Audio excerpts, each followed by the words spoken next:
Okay, this video is for the removal of the gas tank of the 2001 Vmax 1200.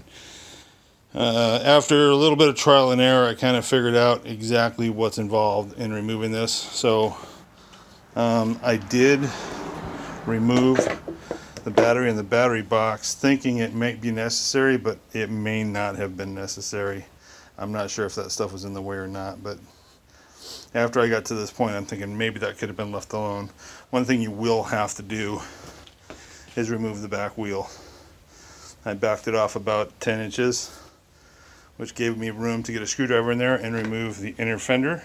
And the inner fender, which has a screw on the bottom, which goes into the bottom of the gas tank. And once you get that screw out of there, and of course, on the left side of the bike, there's the horizontal frame rail, or I'm sorry, the vertical frame rail, which is the only removable frame rail back there.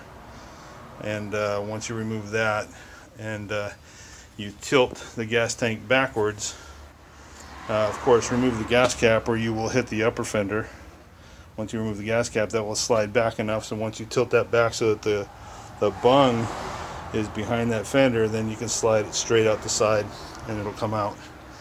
I didn't see anybody else putting a video up on this yet, so that's why I'm making this, because I figured it out. So remove the vertical frame rail, back off the wheel so that you can get at the screw that's holding the inner fender into the back of the gas tank.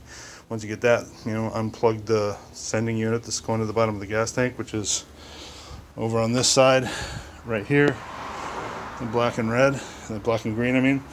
Once you disconnect that, pull the gas cap off, tilt it back and slide it out the side, and you're good to go.